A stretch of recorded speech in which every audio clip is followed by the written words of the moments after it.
dapat bimbingan intensif belajar saham dan referensi. Bisa tanya jawab secara intensif? Yuk, daftar mTrade sekarang di mtrade.id/whatsapp atau klik di bawah sini ya.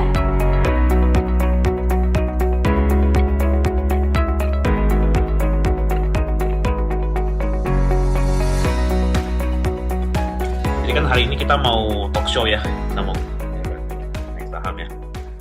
Nah, ini pasti juga banyak yang penasaran nih sama pendapatnya si Ellen mengenai saham-saham sekarang tuh gimana situasinya nih. Oke, kita mulai dari pertanyaan pertama sih. Kan kita perhatiin nih, zaman sekarang kan ada value stock, ada yang namanya value investing, ada yang namanya growth investing, ya kan?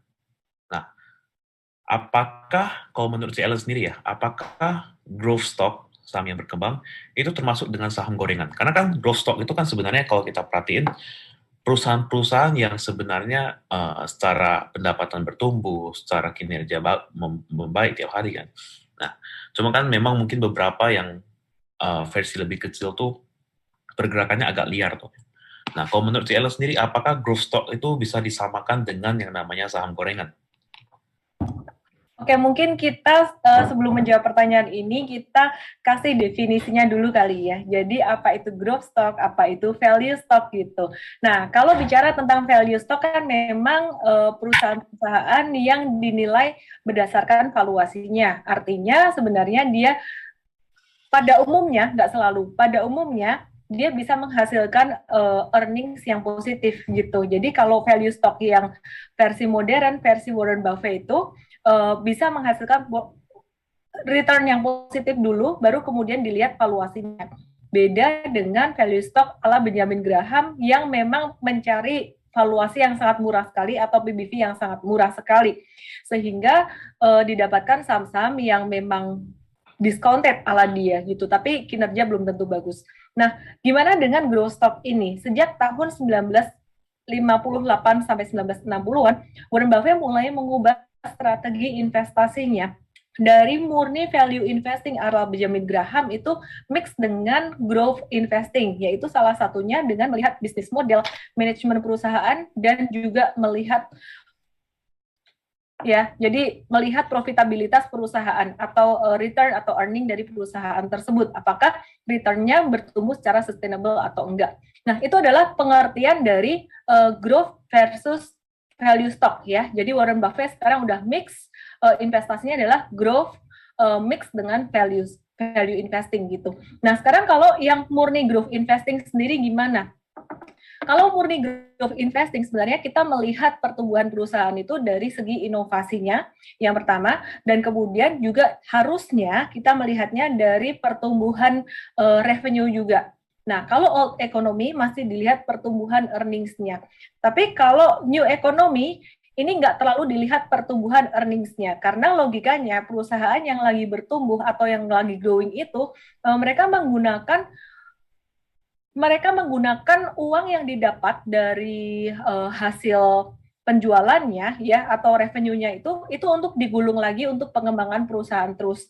Jadi nggak heran kalau misalkan kita menemui banyak perusahaan teknologi atau startup atau perusahaan apapun saat ini yang mungkin secara revenue tumbuh terus, tapi secara net profit itu dia impas atau bahkan malah rugi.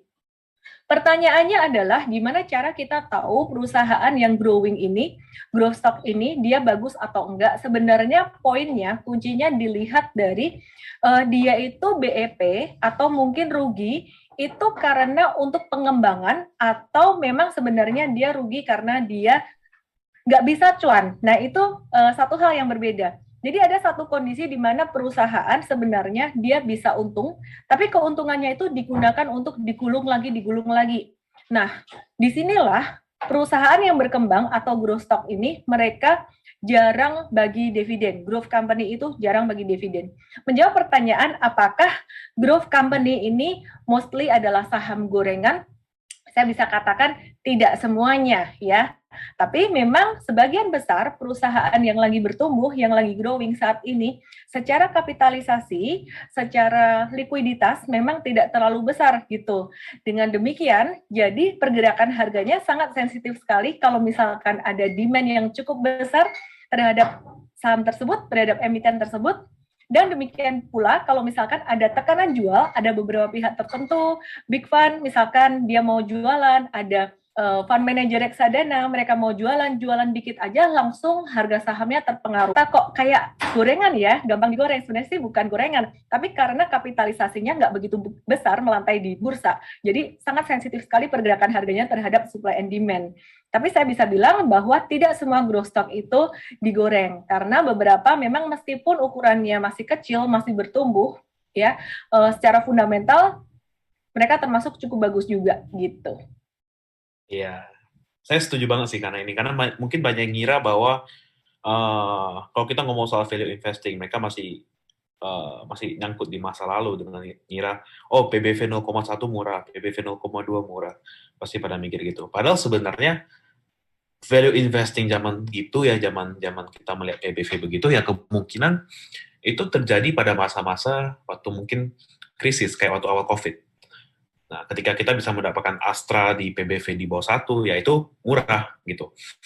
Nah, sedangkan kalau yang zaman sekarang ya memang value investing kan kalau kita perhatiin memang lebih ke arah saham itu memang bertumbuh tapi masih di bawah value. Nah, untuk growth stock sendiri kalau kita perhatiin juga ya beberapa saham yang terus bertumbuh memang karena market cap kecil kayak si Ellen bilang, market cap-nya agak kecil ya memang terkesan lebih gampang digerakin ya. Oke, nah kalau untuk si Ellen sendiri ya, metode apa sih yang cocok untuk orang-orang yang mau melakukan namanya growth investing? Oke, metode apa yang cocok untuk dilakukan kita melakukan growth investing? Ada dua pilihan sebenarnya. Yang pertama adalah metode kayak Warren Buffett, ala Warren Buffett yang sedikit konservatif, growth investing mix dengan value investing gitu. Jadi growth and value itu nanti akan ketemunya pada perusahaan-perusahaan old economy yang profitnya sustainable, dan kemudian belinya kapan? Belinya pas valuasinya terdiskon, kira-kira kayak gitu. Mungkin perusahaan big perbankan cocok gitu ya, mungkin timingnya agak telat sekarang kalau valuasinya udah nggak terlalu terdiskon, tapi ya itu menarik di situ. Tapi kalau misalkan growth investing yang versi modern, nanti kalau misalkan teman-teman berinvestasi pada perusahaan-perusahaan yang istilah kata new economy, mungkin teman-teman susah ya menilai dari segi profitability, seperti yang tadi saya bilang tadi, uangnya digulung terus gitu. Jadi gimana caranya menilai di sini? Kalau saya pribadi sebenarnya saya lebih banyak combine dengan teknikal. Karena kalau kita cuma percaya story aja, kadang-kadang story dengan harga saham itu kadang relevan, kadang nggak relevan. Jadi kadang keluar story bagus, keluar berita bagus, yang terjadi malah sell on news gitu. Jadi kita selalu combine dengan technical. Kalau growth investing pada saham-saham new economy terutama, kita combine dengan strategi trend following atau strategi Darvas, atau yang seringkali kita sebut juga dengan strategi super trader di M-Trade gitu.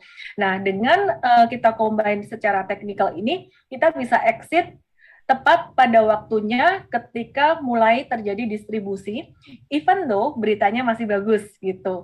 Demikian pula ketika masuk entry, kita bisa masuk di saat yang lebih tepat, yaitu ketika terjadi breakout yang mengawali tren naik, meskipun beritanya atau newsnya mungkin belum keluar berita bagus itu. Betul, karena in the end, kenapa kita percaya technical? Karena market discounts everything ya, sesuai itu teori ya. Semua yang ada di fundamental, yang berita muncul, pasti udah terprice, rata-rata udah terprice in di stock market, udah terprice in di harganya. Oke. Kalau misalnya kita ngomong soal growth stock ya, saham tipe apa aja sih, yang jenis apa aja sih yang menurut Ellen tuh bisa kita kategorikan sebagai, oh ini saham growth stock, oh saham ini ya masih belum termasuk growth. Tipe-tipenya tuh gimana aja jenis-jenisnya gitu. Simple. Kalau perusahaan yang termasuk growth stock itu mereka fokusnya pada inovasi. Kita lihat mereka ada banyak inovasi, macam-macam inovasi. Kemudian yang kedua, mereka jarang bagi dividen. Jadi kalau teman-teman lihat seperti Sido muncul, itu mereka rajin bagi dividen, itu bukan growth stock sebenarnya. Terus BCA, BRI, BMRI, terus perusahaan-perusahaan consumer goods, itu mereka bukan growth stock juga. Jadi yang pertama memang inovasinya terus berlangsung secara apa ya, BCA inovasi juga, tapi inovasinya tuh kayaknya memang sangat agresif sekali. Kemudian yang kedua, kita lihat untuk pertumbuhan secara user base, kalau kita ngomong perusahaan teknologi dan juga pertumbuhan revenue-nya itu memang sangat cepat sekali ya. Mungkin di sini cost-nya juga gede, cost-nya juga jadi gede. Itu yang membedakan dengan perusahaan yang bukan growth stock. Kalau yang bukan growth stock tuh mereka masih menjaga supaya cost-nya nggak begitu besar gitu. Contohnya adalah Bank Neo-commerce. Di sini growth-nya sangat signifikan sekali dari 5 juta sampai 6 juta user itu, kemudian naik lagi jadi 11 sampai 12 juta user hanya dalam waktu beberapa bulan aja. Nah, gimana caranya dia bertumbuh? Caranya dia bertumbuh salah satunya adalah dengan cara user, get another user. Jadi kalau misalkan dapetin user lain, mereka akan kasih reward. Nah, itu duit dari mana? Semua itu biaya juga gitu.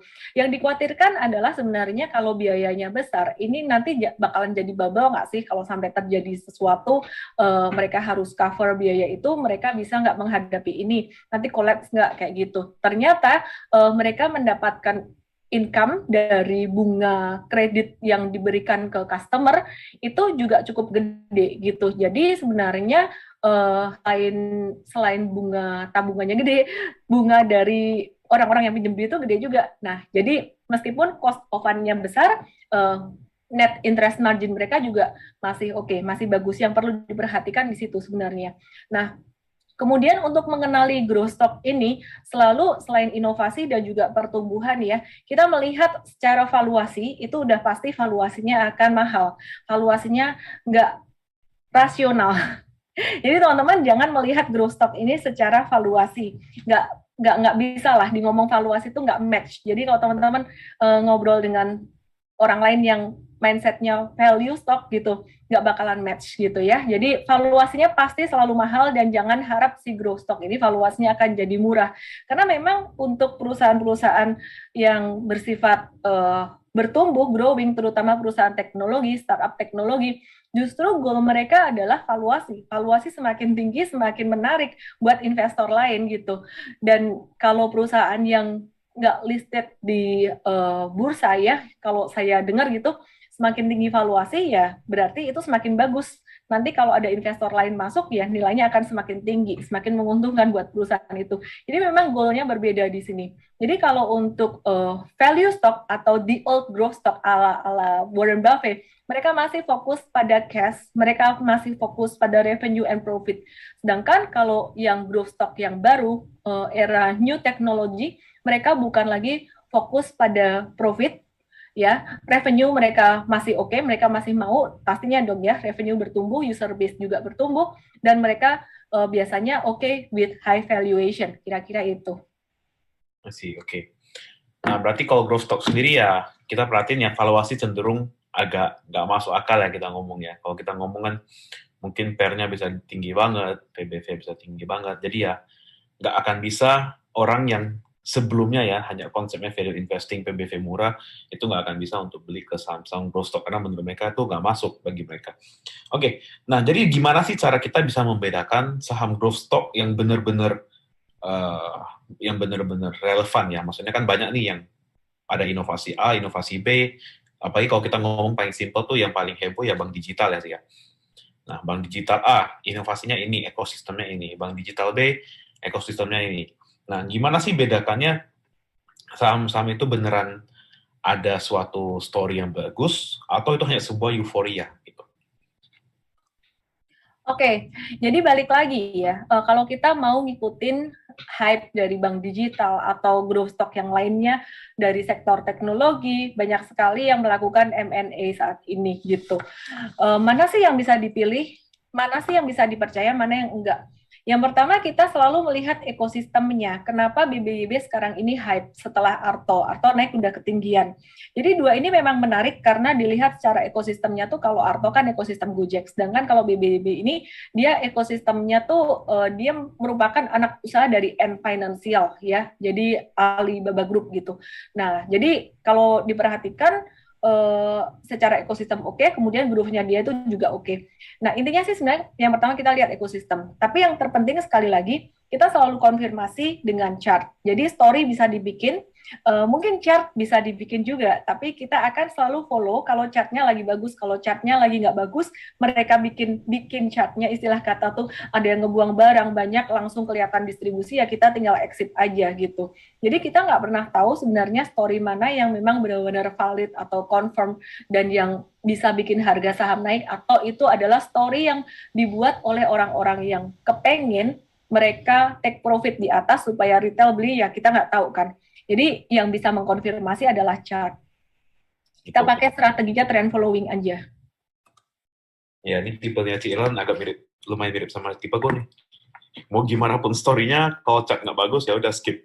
Mau story-nya segimana pun. Oke sih. Nah, kita perhatiin. Ini kan banyak anak muda nih ya, yang pingin investasi, yang pingin cepat kaya, yang pingin dapat return sebanyak mungkin dari investasi. Ya kan? Nah, tapi mereka bingung, mereka mau pakai tipe yang mana. Gue mau jadi growth investor, atau gue mau jadi value investor. Nah, kalau menurut si Ellen sendiri, untuk anak muda nih ya, sarannya gimana untuk mereka? Karena mereka kan ingin mendapatkan profit yang lebih cepat, profit yang lebih banyak. Nah, lebih bagusnya itu di growth investing atau di value investing yang bisa memberikan return terbaik. Kalau return cepat udah pasti growth investing ya. Kalau value investing itu lambat gitu. Cuman kalau ditanya pilih growth atau value, sebenarnya jawabannya kembali pada yang pertama, timing. Timingnya pas lagi kapan nih? Contoh tahun 2008, tahun 2013, tahun 2020 bulan Maret dan bulan September. Itu cocok kalau mau value investing karena saham-saham yang bagus-bagus tuh lagi diskon semua gitu. Nah, tapi setelah harga saham naik ya, harga saham udah naik sangat signifikan untuk yang value stock terutama perbankan besarnya udah jalan naik, itu nggak cocok lagi untuk dilakukan value investing. Mungkin sekarang untuk saat ini yang bisa dilakukan value investing tuh pada perusahaan-perusahaan consumer good yang valuasinya memang terdiskon dari tahun-tahun sebelumnya. Tapi ya kalau ditanya return-nya kapan dapatnya, ya lama. Saya rasa kalau buat teman-teman yang masih kuliah saat ini dengan modal terbatas, mungkin lebih baik belajar trading aja, apalagi mau dapat cuan cepat. Nah, mungkin kalau ada orang tua atau paman atau siapa yang mau titip duit atau yang mau kasih kalian duit lebih gitu, istilah kata duit yang nganggur banget nggak diapa-apain, daripada taruh di bank semua, boleh sebagian untuk di value investing kan gitu. Sekarang sih sisa perusahaan consumer good aja yang valuasinya masih sangat murah gitu. Dan ini untuk value investing, return-nya tuh jangan diambil atau jangan direalisasikan dalam waktu singkat. Kalau sekarang valuasi murah, berarti mesti harus lihat lagi PE band-nya dari perusahaan-perusahaan consumer good ini, apakah dia bertumbuh di atas rata-rata atau di atas standar deviasi 1, standar deviasi 2, yang which is itu membutuhkan waktu kemungkinan sekitaran 1 tahun. Jadi kalau COVID-19-nya recover, COVID-19-nya baik, pasti harga saham consumer good ini akan naik dan valuasinya juga akan naik. Kapan jualannya? Jualannya ketika valuasinya udah mahal. Mahal itu adalah valuasi ketika mencapai PE band-nya dia udah mencapai di atas standar deviasi plus 1 atau di atas standar deviasi plus 2. Itu bisa tercapai dalam rentang waktu 1-2 tahun. Nah, itu kalau yang mau value investing. Sedangkan kalau yang mau growth investing saat ini, selain mengerti tentang story perusahaan tersebut, saya sarankan sebaiknya paham analisis teknikal dasar dulu gitu ya. Jadi kalau teman-teman nggak paham analisis teknikal dasar, ini agak-agak riskan juga ya teman-teman, untuk teman-teman lakukan growth investing. Jadi kalau value investing memang lebih lambat, tapi fluktuasinya juga nggak akan terlalu bikin jantungan buat teman-teman pemula. Nah, sedangkan growth investing ini cuannya lebih cepat, tapi resikonya juga pastinya buat teman-teman pemula ini akan lebih jantungan juga gitu. Jadi sekali turun bisa ARB, mesti belajar analisis teknikal dulu yang pertama, yang kedua belajar tentang risk management. Nah, kemudian teman-teman jangan berpikir bahwa kalau growth investing ya, aku mau hold lamaan, aku mau hold 1 tahun atau 2 tahun. Never ever do that gitu. Jadi kalau growth investing itu benar-benar kita harus fleksibel, bahkan ini kayak setengah trading sifatnya, growth investing yang ala-ala new economy ya, jadi ini setengah trading gitu. Ya, jadi ingat balik lagi belajarinya analisa teknikal, apalagi kalau kalian mau main di growth investing ya. Jadi growth investing lebih mungkin kita bisa ngomong tuh swing trading lah sih ya, daripada kita ngomong growth investing ya, karena kan mungkin banyak konsepnya gue mau beli saham growth tapi gue mau holdnya 5 tahun, 10 tahun. Padahal sebenarnya itu masih inovasi dan kita belum tahu apakah kedepannya ini bakal atau enggak gitu. Ya, jadi kalau untuk rasio fundamental sendiri untuk growth investing pada perusahaan new economy, terutama perusahaan teknologi, e-commerce gitu. Rasio yang diperhatikan bukan lagi valuasi karena nggak match. Jadi rasio fundamental yang diperhatikan salah satunya adalah GMV, yang kedua adalah TPV. Nah, tapi teman-teman dari melihat rasio-rasio itu sendiri pun, meskipun dari hari ke hari semakin bagus, itu tidak mencerminkan harga sahamnya. Seperti contohnya ya, di sini saya bukan mau ngomongin satu saham ini secara khusus, ini kebetulan aja. Bukalapak nih kan juga GMV-nya kan juga bagus kan ya dari kemarin pertumbuhannya, tapi harga sahamnya tuh turun gitu. Jadi kenapa harga sahamnya turun? Ya, jadi kalau di market naik turunnya harga saham ini kan it's all about supply and demand ya. Waktu itu beberapa hari setelah IPO itu banyak banget asing yang jualan gitu. Terus kemudian akhir-akhir ini sebenarnya banyak juga asing yang beli. Nah, tapi harga saham masih belum naik juga. Kenapa seperti itu? Karena supply-nya kegedean, karena jumlah saham yang dirilis itu banyak, terlalu banyak. Jadi meskipun demand-nya besar, semakin besar, masih belum bisa ngangkat harga saham ini naik gitu. Jadi buat teman-teman yang mungkin nyangkut di sini ya ditunggu aja. Ya, maka dari itu saya bilang penting banget dikombin dengan teknikal, karena meskipun kita pakai indikator fundamental GMV, TPV, mereka lebih baik dari waktu yang sebelumnya, dari waktu-waktu sebelumnya, tapi nggak tercermin di harga. Ya, break support mending kabur aja daripada makin dalam. Oke, Ci. Nah, sekarang nih kan udah mau akhir tahun nih ya. You know, banyak bank-bank mini yang trying to be a digital bank. Terus mereka mau kejar equity mereka, ya kan? Nah, banyak era isu juga. Kita perhatiin BNDA juga baru ada isu. Terus BBYB juga baru ada isu. Bank, BANK baru ada isu. BABP juga, walaupun agak kurang berhasil BABP. Nah, but what do you think about bank digital ini? Apakah euforia ini hanya bergantung pada masa-masa sekarang, yaitu masa-masa isunya, atau apakah ini bakal berlanjut? Menurut Cielen, gimana sih bank digital yang bakal yang menarik untuk kedepannya gitu? Bank digital saya nggak pernah mikir ke depannya gimana. Kalau pas dia trennya oke saya masuk, kalau enggak ya saya keluar. Dan kita melihat di sini story COVID-19 juga ya, kondisi COVID-19. Kalau COVID-19 membaik, itu old economy pasti jalan. Bank-bank besar jalan. Perusahaan yang old economy bukan hanya perbankan aja. Astra International, Telkom, dan lain-lain itu jalan naik ya. Tapi begitu ada story tentang COVID, story negatif tentang COVID, misalkan Omicron kemarin udah masuk ke Hong Kong, terus kemudian masuk ke Malaysia, itu bursa kita bisa merah, dan juga saham-saham yang old economy merah. Terus kemudian perusahaan-perusahaan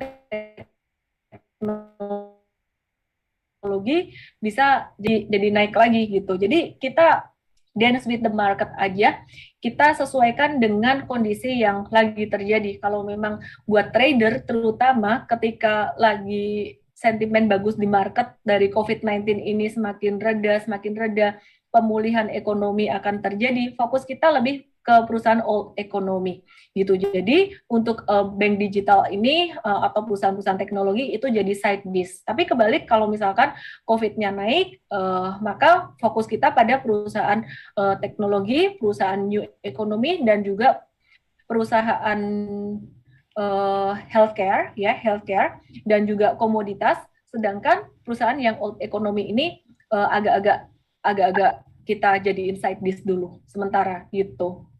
Oke, last question nih, Cik. Kita kan pasti kan orang banyak mikir kan, kita mau mendapatkan profit yang paling maksimal. Kita mau jual di paling pucuk, misalnya harga high-nya hari ini 4.000, kita maunya jual di 4.000. Padahal which is itu sebenarnya mungkin agak sulit, karena kan kita nggak bisa prediksi nih harga ini di berapa. Kecuali itu memang resisten, ya itu masih possible. Ya kan? Nah, bagaimana sih cara kita bisa memaksimalkan profit? Oke, atau kapan saatnya paling tepat kita bisa melakukan TP di growth stock? Nah, dengan situasi kita perhatiin prospek growth stock ke depannya itu kan kita belum tahu nih, kita belum jelas ya.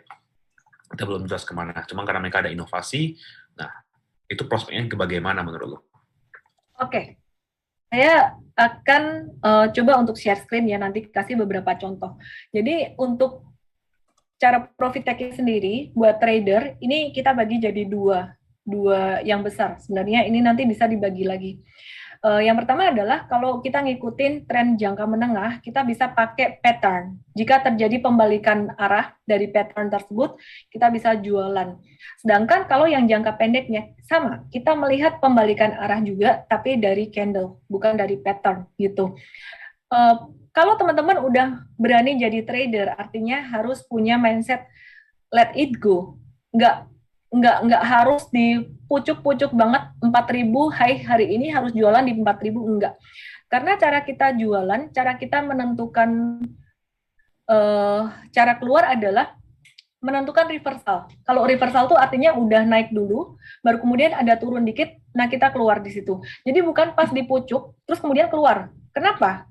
Karena kita nggak tahu dia puncak kalau dia belum belok ke bawah, kan masuk akal ya. Nah, jadi kalau misalkan dia masih di 4.000 dan dia belum turun, masih ada kemungkinan dia akan naik lagi dan naik lagi. Kalau kita jualan sebelum terjadi pola reversal, justru malah itu yang bikin kita bisa jadi hilang barang gitu ya. Nah, saya akan kasih contoh. Mungkin saya bisa dijadikan host dulu, dikasih permission untuk screen sharing biar teman-teman bisa ngerti nih ya, gimana sih maksudnya.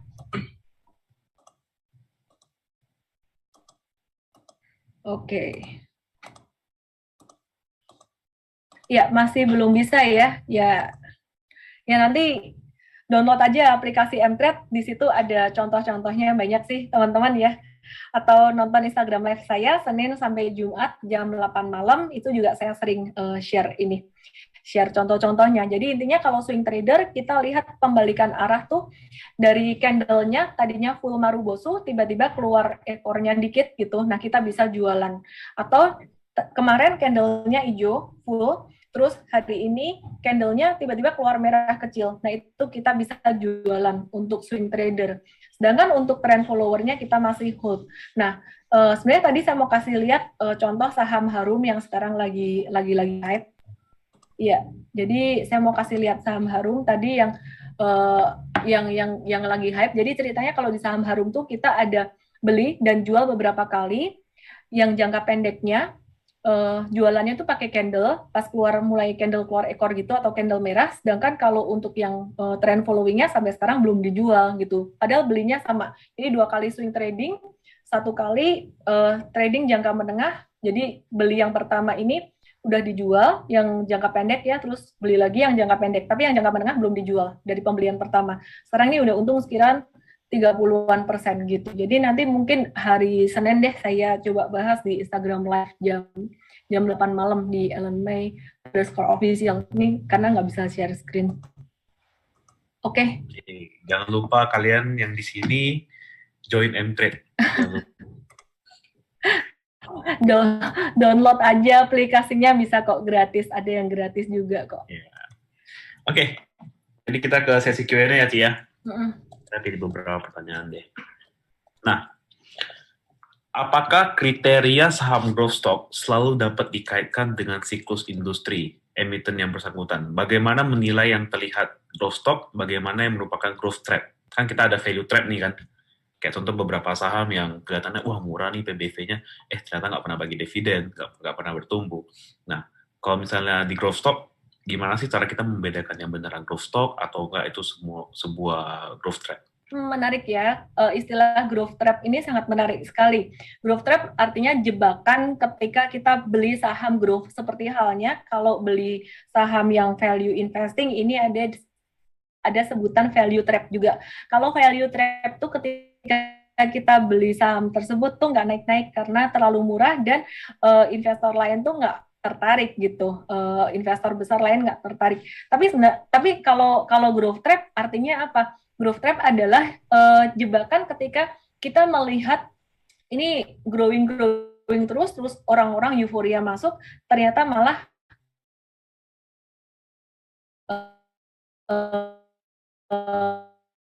bubble-nya pecah di atas dan biasanya saya combine dengan monthly chart. Monthly chart itu kalau dia udah bentuk satu atau dua candle tegak berturut-turut itu rawan banget koreksi. Dan kalau dilihat dari daily chart, dia tuh naik terus tapi volume transaksinya turun. Dan ini juga yang terjadi pada kripto. Kripto tuh kalau dilihat secara monthly beberapa bulan terakhir ini terjadi satu divergensi di mana harganya naik tapi volumenya turun. Kalau udah keluar kayak gitu, itu hati-hati banget bakalan bisa terjadi growth trap gitu. Kemudian yang kedua, meskipun valuasi dari perusahaan growing itu mahal, tapi kalau sampai mahalnya tuh kebangetan banget, nggak rasional, nah itu juga bisa menjadi satu tanda-tanda gitu. Di sini saya pakai satu contoh, mungkin contoh ini bukan pada perusahaan new economy, bukan pada perusahaan teknologi juga, tapi ini jadi satu contoh yang bagus karena story-nya benar-benar menarik banget. Di Januari 2021 kemarin, itu saham Antam lagi hype-hype-nya. Desember, Januari 2020 kemarin ya. 2021. Desember 2020, Januari 2021. Nah, itu kalau seandainya saya bisa share screen, di sini saya akan kasih lihat. Tapi ya nanti Senin di Instagram Live jam 8 aku kasih lihat deh. Ya, jadi di situ kita bisa lihat bahwa secara monthly itu candle-nya tuh udah dua tinggi gini dan naiknya tuh udah ratusan persen.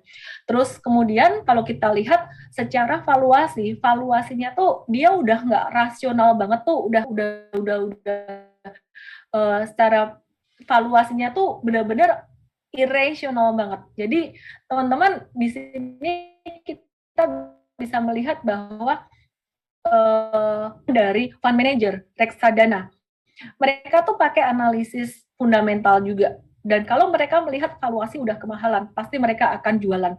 Dan ternyata benar, bubble-nya pecah itu sekitaran Januari akhir 2021 kemarin. Balik lagi intinya adalah untuk terhindar dari growth trap. Hindari saham-saham yang sudah naik signifikan dan mulai divergen. Divergen tuh semakin naik, bukannya volumenya semakin tinggi, tapi semakin naik harganya, volumenya semakin turun. I see. Oke. Thank you, Ci. Oke, last question ya. Nah, ini agak menarik nih. Karena kan kita baru tahu nih, ini mungkin agak non-related to saham di Indonesia ya. Kita perhatiin saham di US. Yang sempat heboh banget nih, wah Grab mau listing nih, saya mau beli, gue mau beli. Wah, tapi ternyata setelah listing turun 20% nih di hari opening. Nah, menurut pendapat si Ellen ya, apakah, kan kita perhatiin e-commerce Indonesia yang pertama kali IPO kan buka. In the end, hasil IPO-nya adalah ARA 2 kali, terus AMP sampai sekarang kemarin hampir di kepala 4 ya. Oh my God, iya. Yeah. Lumayan mengagetkan untuk para investor yang very excited mengenai saham teknologi. Betul. Nah, kita tahu tahun depan, ya most probably sih, kemungkinan besar kan udah memang GoTo bakal IPO. Ya. Dan kawan-kawan ya, bukan cuma GoTo, banyak sekali tahun depan. Dan kawan-kawan mau IPO. Ketika mereka IPO, apakah akan menimbulkan sebuah fear di market atau biasa aja? Jadi kalau kita perhatikan Robinhood listed pun juga jatuh dulu gitu ya. Terus out of topic dari perusahaan new economy, Mitratel kemarin listing dibanting juga gitu. Jadi kesimpulannya di sini apa sih sebenarnya? Saya tuh nggak pernah beli perusahaan yang lagi listing di bursa IPO tuh saya tuh nggak pernah. Kenapa? Sekali lagi saya akan melihat gimana sih dia performanya di market biar terjadi pembentukan harga dulu, biar retail ini berpartisipasi dulu gitu loh. Jadi kalau retail lebih berpartisipasi, harganya di market tuh udah terbentuk lebih istilah kata tuh lebih stabil lah, lebih normal. Trennya udah mulai kelihatan, likuiditasnya juga transaksinya tuh aktivitinya lebih kelihatan gitu. Nah, tapi kemarin ketika hype dari perusahaan teknologi Bukalapak, saya ada coba juga gitu. And that was the first time I bought IPO stocks yang which is saya tuh malas banget kalau beli IPO stocks karena kayak ini indecision banget sih karena sebenarnya saya fokus technical gitu. Technical dulu baru fundamental karena story itu kadang-kadang story bagus pas keluar berita yang sell on news gitu, kadang kayak wah ini ngeprank banget sih gitu. Akhirnya di situ saya juga belajar banyak, kita semua selalu belajar ya. Ini bukan, it's not the matter of Bukalapak itself gitu loh, it's the matter of supply and demand gitu. Jadi kalau Bukalapak pelajarannya yang pertama adalah aku lihat perusahaan ini kapitalisasinya gede, jadi jumlah saham yang dikeluarin tuh gede gitu. Semua tuh tentang supply demand. Kalau jumlah saham yang dikeluarin gede, yang minat nggak segede itu, nah gimana caranya dia naik gitu? Institusi bener. Foreign borong nggak? Borong. Tapi retail saat ini di Indonesia sangat sangat kuat sekali pengaruhnya tuh, dominasinya retail tuh sangat kuat sekali selama pandemi COVID-19. Logiknya gimana? Investor asing mau masuk di Indonesia masih takut karena COVID-19. Oktober masuk Omicron. Jadi siapa dong yang main di market ini? Retail. Kalau retail yang main, kita mesti ngelihat appetite retail juga. Saya pernah ngepost satu postingan tentang Bukalapak, waktu itu sebenarnya postingannya tuh netral, kita kasih tahu informasi tentang Bukalapak. Saya pikir orang-orang akan merespon dengan positif. Surprisingly, mereka tuh merespon dengan kayak, wah ini tuh perusahaan masih rugi nih, meskipun sebenarnya cara pandang mereka tuh tidak 100% benar ya, karena bukan begitu cara menilai perusahaan new economy. Terlepas dari mereka bisa menganalisis atau enggak secara fundamental, di situ tuh kelihatan psikologi market tuh gimana, psikologi retail gimana. Balik lagi, Bukalapak ini kapitalisasinya gede, jumlah saham yang diedarkan besar. Tapi retail sepertinya masih appetite-nya belum ke situ. Nah, jadi gimana nih nggak naik-naik gitu sampai sekarang gitu, dan mereka sekarang lebih banyak fear-nya juga. Oke, saya bukan mau ngomongin tentang satu emiten secara khusus, jadi fokusnya tolong jangan ke Bukalapak. Di sini tadi saya mention juga Robinhood pertama IPO juga turun gitu. Terus kemudian untuk Mitratel juga turun, dan kita nggak tahu nanti IPO berikutnya dari perusahaan yang bakalan IPO di bulan ini kayak Avia dan lain-lain tuh gimana. Intinya adalah satu hal. Kalau aku nggak mau spekulatif untuk beli perusahaan yang baru melantai di bursa tuh, aku biarin dulu. Dia akan membentuk harga tuh, biarin dulu gitu ya. Kalau misalkan teman-teman benar-benar penasaran banget mau ngeteslah dengan sejumlah uang yang memang teman-teman siap duit itu rugi atau hilang, namanya juga ngetes gitu. Nah, jadi nanti IPO ke depan, IPO GoTo gimana, saya akan perlakukan sama, mau sekeren apapun perusahaan itu. Jadi kalau misalkan ditanya apakah Ellen akan beli pre-IPO-nya GoTo, belum tahu saya. Mungkin kalau beli pun aku nggak akan beli segede dulu aku beli Bukalapak gitu. Karena logiknya gimana? Logiknya kalau dari saya ya, saya mikir GoTo ini perusahaan yang dia udah diinvest oleh banyak investor besar. Bahkan perusahaan ini umurnya udah lebih dari 10 tahun. Valuasinya tuh udah menggelembung, udah tinggi banget. Sekarang apa sih yang diharapkan oleh para investor yang masukin duit ke GoTo dari pertama kali mereka invest, ketika mereka belum jadi apa-apa, ketika GoTo masih baby, mau ngapain? Mau dapat untung dong. Untungnya dari mana? Bukan dari keuntungan perusahaan, tapi dengan jualan saham, exit di valuasi tinggi. Nah, iya memang di lock 8 bulan atau gimana. Tapi kalau misalkan terjadi mereka exit, kita yang beli, jadinya ya kita yang nampung barang mahal itu. Ini menarik ngomongin GoTo, bukan berarti saya ngomong teman-teman jangan beli, enggak. Tapi saya akan biarkan terjadi pembentukan harga dulu di market. Dan kita biarkan pembentukan harga itu terjadi sampai akhirnya pada satu titik dia menjadi menarik secara teknikal maupun fundamental. Kalau fundamental, growth stock ini one day mereka juga akan bisa menjadi value stock. Contohnya adalah Amazon. Amazon itu dulunya growth stock, tapi dia menjadi value stock. Cuman Amazon jangan disamakan dengan Bukalapak, nggak bisa disamakan juga dengan GoTo. Setelah saya belajar akhir-akhir ini, my findings it's very different gitu. Mereka lebih fokus pada cash. Jadi kalau teman-teman baca annual letternya Jeff Bezos dari berapa ya, dari tahun 90 sebelum 97 malah. Pokoknya annual letternya Jeff Bezos ada satu buku tuh yang isinya rangkuman annual letter dia. Berkali-kali tuh kata-kata yang dia sebut adalah innovation dan juga cash. Selalu fokus pada cash gitu. Jadi it's a bit different dengan perusahaan new technology startup yang mereka fokusnya pada valuasi. bukan menurunkan valuasi supaya murah, tapi biar valuasinya tinggi, biar investornya bisa exit. Nah, beda. Kalau Amazon bukan fokusnya untuk investor untuk exit, enggak gitu. Semoga bisa menjelaskan dan nggak makin tambah bingung. I agree sih, I totally agree with you sih. Kayak buka market cap-nya gede ya, what can we expect, dia mau ke berapa gitu. Kalau dia mau naik terus ya IHSG kita juga mau ke berapa kan. Sama juga dengan Mitratel, nanti Goto juga sama, is the same concept actually. Terus kalau kita ngomong soal growth stock juga, ya memang cara mereka menghitung growth stock tuh begitu. Kita ngomongin friend deh misalnya. Ya momen yang kita dapat tungguin adalah momen dari mana friend, dari rugi jadi untung. Sama juga dengan Bukalapak. Ya, oke. But anyway, thank you Ci for the explanation. Thank you semua sharingnya ya. Jangan lupa download aplikasi Mtrade di Android dan nikmati edukasi premium sekarang.